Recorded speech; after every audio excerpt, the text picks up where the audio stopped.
Everyone, welcome back to my channel genius classes. आज मैं लेके आया हूँ 5 easy step for exam preparation, यानी परीक्षा की तैयारी कैसे करें, किस वे से करें। ये मैं लेकर के आया हूँ जो ना कि सिर्फ स्टूडेंट्स के लिए है बल्कि उनके पेरेंट्स के लिए भी है। अगर आप एज ए पेरेंट्स आप अगर खुद बच्चे को गाइड कर रहे हैं तो आप भी इसको फॉलो करवा सकते हैं अपने बच्चों से, ताकि उनका मार्क्स जो है वो अच्छा आ सके। और हाँ, ये सिर्फ और सिर्फ ऐसा नहीं है कि आपका पर्टिकुलर एग्ज़ाम के लिए, ये कोई भी एग्ज़ाम आप, ये मैटर नहीं करता है कि किस टाइप का एग्ज़ाम के लिए प्रिपेयर कर रहे हो, कोई भी एग्ज़ाम में आपका ये एक्सेसिबल है। ठीक है, तो चलिए शुरू करते हैं 5 easy step for exam preparation. और मैं जो भी बात बताने जा रहा हूँ ये क्या है, मेरे 1-2 दिन के एक्सपीरियंस का ये असर नहीं है, ये 10 to 15 ईयर्स 10 से 15 साल के एक्सपीरियंस के आधार पे मैं बोल रहा हूँ। मैं ऑलरेडी एक कोचिंग सेंटर रन करता हूँ, तो उसके आधार पे मैं बोल रहा हूँ, क्योंकि दुनिया भर का स्टूडेंट से मेरा भी आए दिन इंट्रैक्शन होता है, तो उसी के आधार पे मैं आपको बोल रहा हूँ। तो चलिए देखते हैं। सबसे पहला, बहुत सारे कोई स्टूडेंट का क्वेश्चन रहता है कि सर कैसे, किस समय पढ़ें, बेस्ट टाइम स्टडी के लिए क्या है। तो आपका क्या हो जाएगा, बेस्ट टाइम फॉर स्टडी, ये मैक्सिमम लोगों का, मैक्सिमम स्टूडेंट्स का ये क्वेरी रहता है। तो मैं बताना चाहता हूँ कि बेस्ट टाइम जो आपका रहेगा स्टडी करने के लिए वो आपका 4 to 7 या 5 to 8। अगर आप 4 तक उठ जाते हो तो ठीक है, 4 to 7 आप कर लो। अरे नहीं, अगर 5 में उठते हो तो 5 to 8 कर लो। ये क्या होगा, 3 आवर्स इन द मॉर्निंग, ये इक्वल रहेगा 10 hours in full day study. मैं ऐसा नहीं बोल रहा हूँ कि आपको सिर्फ सुबह पढ़ना और नहीं पढ़ना, और भी आप पढ़ो, बट ये जो 3 आवर्स आपका रहेगा ये दिन भर का आपका 10 घंटा के बराबर रहेगा। क्यों, इसके पीछे मेन रीज़न क्या है कि आप शास्त्रों को या धार्मिक ग्रंथों को पलटा के देखोगे तो वहाँ पर मैं बहुत जगह ये बताया गया है कि ये ब्रह्म मुहूर्त है। यहाँ पर मैं हमारा माइंड जो रहता है 100% एक्टिव रहता है, माइंड जो रहता है वो साइलेंट रहता है। इस समय जो माइंड हमारा पूरा साइलेंट रहता है। और सबसे बड़ी बात क्या है, क्विक मेमोराइज, यानी चीज़ें अच्छी तरीके से याद हो जाएगी और वो काफ़ी समय तक चलेगी। ऐसा थोड़ी ना है कि आपको अभी याद करना है 10 मिनट के बाद आप भूल जाओ। तो अगर मॉर्निंग में आप कुछ टिपिकल सब्जेक्ट, यानी कुछ हार्ड सब्जेक्ट जैसे हिस्ट्री वगैरह हो गया, इसको अगर वहाँ पर में रीड करते हो, इसको आप वहाँ पर में याद करते हो, तो ये क्या है, आपका ज़्यादा समय तक याद रहेगा। ऐसा नहीं है कि 1-2 दिन में ये हो जाएगा। तो 3 आवर्स आप यहाँ पर में कर लो, ये दिन भर का आपका 10 घंटा के बराबर है। समय का बात किया गया है तो सुबह का समय, यानी सुबह तो आप लोगों का 9 बजे हो रहा है, क्योंकि रात लेट नाइट जग रहे हो। तो ऐसा समय में आपको क्या करना पड़ेगा कि रात को थोड़ा जल्दी सोना पड़ेगा। रात जहाँ आप जल्दी सोओगे तो सुबह जिस तरह ये मॉर्निंग का नज़ारा आपको दिख रहा है, देखिए 2 मैंने फ़ोटो लगा रखा है, तो इस तरह का मॉर्निंग का नज़ारा आपको ज़रूर देखने को मिल जाएगा अगर आप ठीक से ये करोगे तो। और हाँ, जगह भी इसमें स्पेसिफाई करता है, तो जगह पे भी ध्यान रखेंगे। चलिए दूसरा पॉइंट में हम लोग आते हैं, जिसका नाम है डिस्ट्रैक्शन लीड टू डिस्ट्रक्शन।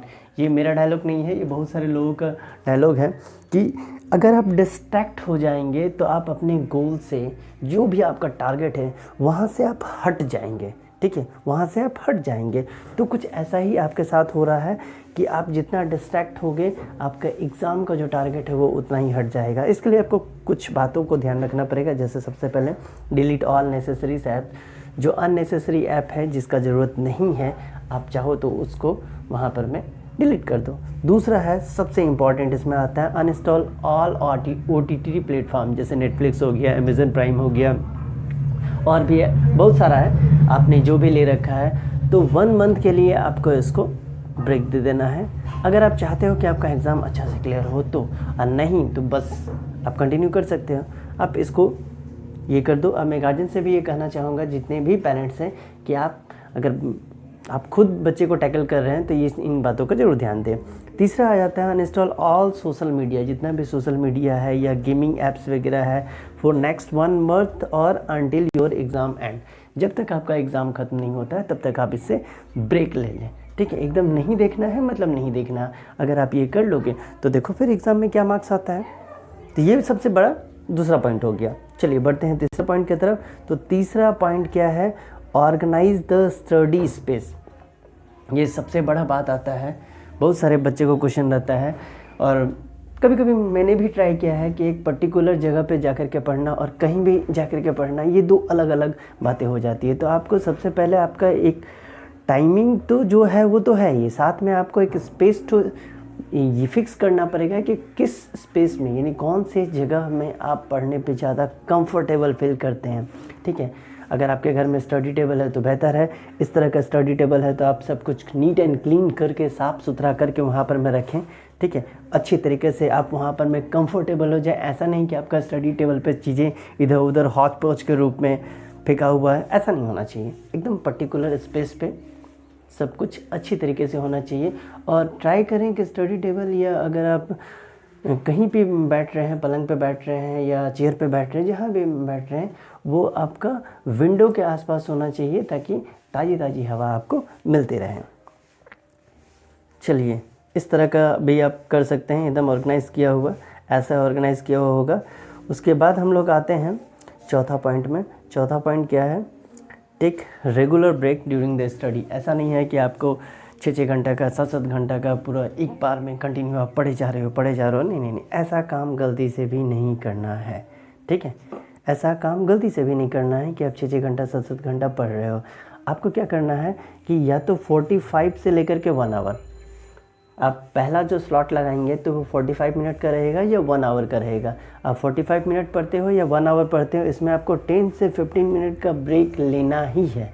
ठीक है, इससे क्या होगा कि माइंड में जो स्ट्रेस है, यानी माइंड में जो बर्डन है, वो थोड़ा कम रहेगा और आपका माइंड फिर 15 मिनट के बाद फिर से आप जब पढ़ोगे ना तो अच्छे तरीके से काम करने लगेगा। अब सवाल उठता है कि अगर ये 10 to 15 मिनट का हम ब्रेक लें तो उस दौरान क्या करें? अगेन व्हाट्सअप या फेसबुक जैसा साइट देखें? नहीं, मैंने पहले ही बताया कि आपको सोशल मीडिया को अवॉइड करना है। तो इस जगह में आप क्या कर सकते हो? अगर आपके घर के पास गार्डन है तो गार्डन में वॉक करो, या अपने घर पे ही घूर लो, और नहीं तो छत पे चल जाओ। उससे भी बेहतर होगा कि क्लासिकल म्यूज़िक सुनो, अच्छा रहेगा। उसमें लिरिक्स नहीं होना चाहिए, सिर्फ और सिर्फ इंस्ट्रूमेंटल रहे तो बेहतर रहेगा। इस तरह से हेडफोन का भी आप इस्तेमाल कर सकते हैं, तो इसको करो, ये भी आपका फ़ायदेमंद होगा। अब आते हैं जो सबसे इम्पॉर्टेंट है, 5वां। ठीक है, 5वां स्टेप वो क्या है? तो गो थ्रू PYQs और सॉल्व PYQ। ये PYQ क्या है? आपको क्या करना है कि प्रीवियस ईयर का क्वेश्चन जो है उसको ज़रूर लगाना है, क्योंकि प्रीवियस ईयर में क्या रहता है कि आपका किस टाइप का क्वेश्चन है, कौन सा क्वेश्चन ज़्यादा वेटेज रख रहा है, कौन सा क्वेश्चन मैक्सिमम टाइम रिपीट हुए हैं, ये आपको पता चल जाएगा। तो यहाँ अगर आप इसको सॉल्व कर लेते हो, आपका स्टडी ऑलरेडी हो चुका है, तो आप बस क्वेश्चन निकालो और सॉल्व करने बैठ जाओ। इसमें क्या होगा ना कि आप अपने आप को चेक कर पाओगे कि कहाँ आकर के आप स्टैंड कर रहे हो, वेदर यू आर स्टैंडिंग। ठीक है, तो यहाँ से आपका लेवल भी मालूम चल जाएगा और इससे आप थोड़ा सा और अपने आप को इम्प्रूव कर सकोगे। ठीक है, तो ये सिर्फ और सिर्फ पेरेंट्स, ये बच्चों के लिए नहीं है, पेरेंट्स भी इसके ऊपर ज़रूर फोकस करें कि मैं जो भी बता रहा हूँ 10 to 15 ईयर्स का, और भी बहुत कुछ हो सकता है जैसे रिवाइज़ कर ले। और मॉर्निंग का टाइम जो मैंने बताया है, तो मॉर्निंग का टाइम में आप खास ध्यान रखना कि इसमें माइंड क्या रहता है, साइलेंट रहता है, चीज़ें अच्छी समय मतलब जल्दी और काफ़ी समय तक याद रह पाती है। ठीक है, और बस आपको सोना सबसे पहले, मतलब रात का जो समय है वो आप जितना जल्दी हो सके सो जाओ तो ज़्यादा बेहतर होगा। ठीक है, आज के लिए इतना ही, मिलते हैं अगले वीडियो में, तब तक के लिए bye bye and all the best for your upcoming exam.